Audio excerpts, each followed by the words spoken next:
2.5 साल की एक बच्ची चीख रही है, चिल्ला रही है, उसके माथे से खून बह रहा है। उसके बगल में खड़ी हुई एक औरत जो कि गड्ढा खोद रही है और गड्ढा खोदने के बाद वो उस बच्ची के मुंह में मिट्टी भर देती है ताकि वो बच्ची रो ना सके, चिल्ला ना सके, इसके चिल्लाने की और चीखने की आवाज़ किसी को सुनाई ना दे।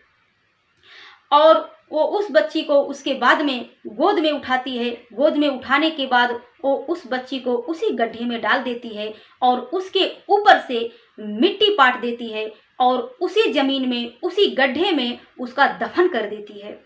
आखिर इस बच्ची का इस महिला से क्या लेना देना था? क्या रंजिश थी, क्या दुश्मनी थी कि जो इस बच्ची के साथ ऐसी घिनौनी हरकत, ऐसी वारदात की है? तो आइए इस घटना को क्रम से जानते हैं। नमस्कार, मैं अंजू पांडे आप सभी का स्वागत करती हूँ।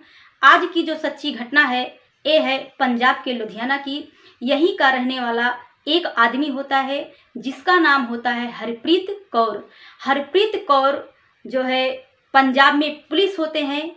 और बात करें इनकी फैमिली की तो इनकी फैमिली में इनके पिताजी होते हैं और इनकी पत्नी होती है और इनकी इकलौती बेटी दिलरोज होती है। और इनका परिवार बहुत ही खुशहाल जिंदगी जी रहा होता है, सब कुछ बहुत अच्छे से चल रहा होता है।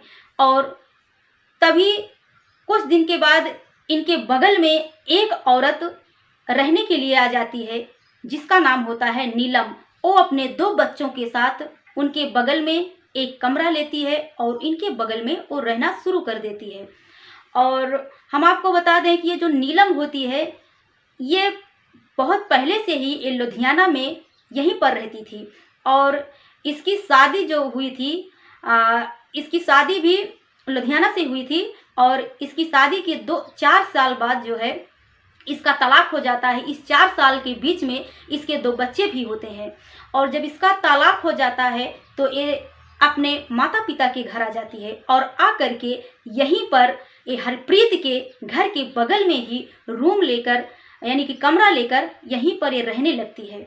और जब ये यहीं पर रहने लगती है तो इनके जो नीलम के जो 2 बच्चे होते हैं उनके साथ में इस दिलरोज जो बच्ची होती है इसका भी खेलना कूदना इन बच्चों के साथ में होता था। और इनके दोनों पक्षों में जो है आना जाना बहुत अच्छे तरीके से था। लेकिन ये सब बातें जब ये नीलम हरप्रीत के घर में उनकी पत्नी से मिलने के लिए या किसी काम के लिए आती थी तो ये सब बातें उसके हरप्रीत के पिताजी को अच्छी नहीं लगती थी। क्योंकि जो हरप्रीत के पिताजी थे ये नीलम को उल्टा सीधा बोलते थे और उसके मुंह पर बोल देते थे। उनका कहना था कि ये औरत जो है नीलम है ये अच्छी नहीं है। अगर आज इसके अंदर कुछ भी काबिलियत होती तो अपने पति को तलाक देकर यहाँ मायके में, यानी कि यहाँ पर माता पिता के पास नहीं पड़ी हुई होती। ये सब बातें जो है नीलम को बहुत बुरी लगती थी और वो सहन नहीं कर पाती थी। ऐसे कुछ दिन बीत जाते हैं, फिर भी इसका जो हरप्रीत का पिता होता है उसको ऐसे ही ताने देता रहता था। तभी एक दिन नीलम अपने माता पिता से कहती है कि पिताजी आप यहाँ से जो मकान है इसको खाली कर दीजिए, हम लोग कहीं और शिफ्ट हो जाते हैं। तभी उसके पिता ने कहा ठीक है हम लोग कहीं और शिफ्ट हो जाएंगे। उसके बाद तारीख आती है 22 नवंबर 2021 की। उसी दिन ये नीलम के जो परिवार वाले होते हैं ये रूम खाली करने के लिए प्लान करते हैं। उसी दिन ये रूम खाली कर देते हैं। खाली करते हैं उसके बाद ये आधा सामान जो होता है किसी नए मकान में, जहाँ पे किराए पर नया मकान लिए होते हैं, आधा सामान वहाँ पहुँचवा देते हैं और आधा सामान ये जहाँ पहले से रह रहे होते हैं, यानी कि हरप्रीत के बगल में रहते थे, वहीं पर आधा सामान इनका पड़ा था। तभी जिस टाइम ये हरप्रीत के पिताजी उसको ऐसी बातें बोलते थे, ताना देते थे और ये भी कहते थे साथ साथ में कि इसके घर में न जाने कैसे कैसे लोग आते जाते रहते हैं और एक कैसी औरत है, इसको कुछ भी शर्म नहीं है। और ये सब बातें उसके मुंह पे बोला करते थे। ये सब बात बिल्कुल उसको अच्छी नहीं लगती थी, इसीलिए वो परेशान हो जाती है और 22 नवंबर 2021 को वो अपना रूम जो पहले से जहाँ पे रह रही होती है उस मकान को खाली करती है और उस मकान को खाली करके दूसरे मकान में शिफ्ट होने का फैसला ले लेती है। और आधा सामान वो वहाँ दूसरे मकान में पहुंचवा देती है जो कि उसने नया किराए पर लिया है, और आधा सामान इसी जगह पे छोड़ देती है जहाँ की ये पहले से रह रही होती है। तभी उसी दिन उसके मन में ऐसा ख्याल आता है कि मैं इससे बदला, इस पुलिस वाले के घर से मैं बदला लेके रहूँगी, और वो ये सब सोचकर रूम को खाली करती है। आधा सामान दूसरे रूम में कर देती है और आधा सामान उसका इधर ही रहता है।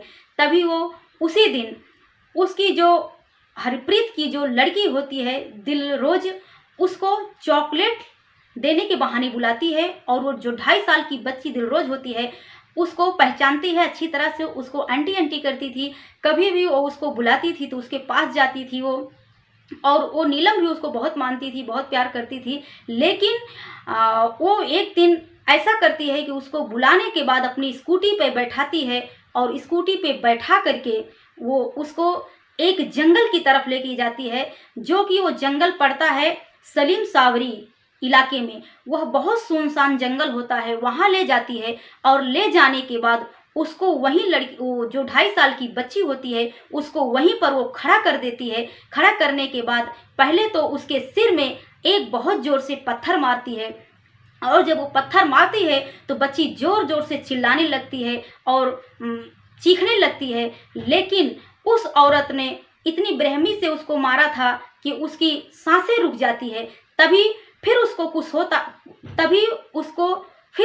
होश आता है, तो बच्ची जोर जोर से चिल्लाने लगती है। तभी ये जो नीलम होती है उस बच्ची को वहीं पर लेटा देती है। लेटाने के बाद मिट्टी को थोड़ा गीला करती है, और गीला करने के बाद में उसके मुंह में ठूंस देती है, और उसके मुंह में जब वो मिट्टी को भर देती है तभी वो बच्ची शांत हो जाती है। उसके मुंह से आवाज़ नहीं निकल पाती है और उसकी सांसें चलती रहती है। तभी वो औरत एक गड्ढा खोदती है, और गड्ढा खोदने के बाद में उस बच्ची को उसी गड्ढे में डाल देती है। गड्ढे में डालने के बाद उसको उसके ऊपर से मिट्टी पाट देती है, उसको जिंदा ही उस गड्ढे में दफना देती है। जब उसे गड्ढे में दफना देती है और वहाँ से वो रवाना हो जाती है, तभी यहाँ इसके जो दिलरोज के माता पिता होते हैं, जब बच्ची को 2 से 3 घंटा हो जाता है, बच्ची नहीं मिलती है, तभी वो माता पिता परेशान हो जाते हैं। और ये सब वारदात जो होती है उनको मालूम नहीं होता है कि हमारी बच्ची के साथ क्या हो रहा है। तभी वो जब उनकी बच्ची का 2 से 2.5 घंटा हो जाता है, कुछ पता नहीं चलता है, तभी वो पुलिस को इन्फॉर्म करते हैं, और पुलिस जो है उस बच्ची को ढूंढने में अपनी टीम को तैयार करती है, और वो बच्ची को ढूंढना शुरू कर देती है। लेकिन बच्ची का कुछ पता नहीं चलता है। और इधर जो होता है, ये जो नीलम होती है, ये भी आ जाती है। ये भी जो है अपना पुलिस की तरफ से पूछताछ करती है कि आखिर बच्ची कहाँ गायब हो गई है, साहब आप इसका पता लगाइए, जो भी इसके साथ में किया है उसको सज़ा मिलनी चाहिए। लेकिन वो पुलिस जो होती है उसको पता नहीं होता है कि एक कांड इसी नीलम ने ही किया है, पुलिस को कुछ भी मालूम नहीं होता है। तभी ये पुलिस के साथ मिलकर, जो नीलम होती है पुलिस के साथ मिलकर बच्ची को ढूंढना शुरू कर देती है। तभी भी पुलिस को कोई सुराग नहीं मिलता है। लेकिन संयोगवश से पुलिस को एक सीसीटीवी कैमरे से उनको सारी जानकारी मिल जाती है। जब उस सीसीटीवी कैमरे में देखा जाता है तो उसमें पता चलता है कि एक औरत जो होती है वो अपनी स्कूटी लेकर आती है, और आने के बाद में उस लड़की को बुलाती है, लड़की को अपनी स्कूटी पे बैठाती है। बैठाने के बाद उसी सलीम सावरी जंगल की तरफ लेके जाती है। तभी वो पुलिस देखती है तो वो लड़की कोई और नहीं बल्कि नीलम ही होती है, जो कि पुलिस के साथ ही उस लड़की को ढूंढने में सहयोग कर रही होती है। तभी पुलिस जो है नीलम को पकड़ लेती है और अपनी कस्टडी में लेती है, उससे पूछताछ करती है। तो नीलम कहती है, हाँ मैंने ही उसको जिंदा जलाया है और जाकर उसको बचा लो। तभी पुलिस उस नीलम को लेकर के जहाँ पर वो जंगल में उसको दफनाई होती है, सलीम सावरी इलाके में लेके जाती है, जहाँ बहुत ही सुनसान जंगल होता है। जब वहाँ पुलिस जाती है और गड्ढे की खुदाई करती है तो उस बच्ची की सांसें चल रही होती है। जब बच्ची को बाहर निकाला जाता है तो उसके बाद उसको तुरंत अस्पताल में भेजा जाता है, लेकिन अस्पताल पहुँचते पहुँचते उस बच्ची की मौत हो जाती है। तभी पुलिस जो है इस नीलम को अपनी कस्टडी में लेती है और इससे कड़ी से कड़ी सजा देने के लिए इसके सामने प्रस्ताव रखती है और कहती है कि अगर तुमने सब बात सच सच नहीं बताया तब तुमको कड़ी से कड़ी सजा दिलाई जाएगी। तभी ये कहती है कि हाँ, मेरा इसका दुश्मनी था, क्योंकि इसके जो दादा थे वो मुझे हमेशा बोली और टिपोसी बोला करते थे, इसीलिए मैं भी सोच रखी थी कि मैं इनके घर से बदला जरूर लूँगी, इसीलिए मैंने ये सब किया। तभी पुलिस जो है उस बच्ची को उसके माता पिता को सौंप देते हैं और इस पर ये सारा बयान जो नीलम होती है सारा बयान दे देती है कि मैंने ही इसके साथ ऐसी वारदात की है। तभी पुलिस जो है इस मामले की केस जारी रहती है, लेकिन कम से कम 3-4 साल तक इसका मुकदमा चलता है। उसके बाद अभी इसको 18 अप्रैल 2024 को जब इसकी लास्ट पेशी आती है, जब ये जज के सामने आती है और जज इसको सज़ा सुनाती है फांसी की, तभी ये जज के सामने गिड़गिड़ाती है और रोने लगती है, बोलती है साहब मुझे माफ़ कर दो, मेरे 2 बच्चे हैं, उनका क्या होगा। तभी जज साहब कहते हैं जब तुमने एक 2.5 साल की बच्ची को उसके साथ ऐसी वारदात की तब तुमको समझ में नहीं आया, तुमको इस दुनिया में रहने लायक छोड़ा ही नहीं जाएगा, तुम्हारे साथ भी ऐसा ही होना चाहिए और तुम्हें फांसी की सज़ा ज़रूर से ज़रूर होगी।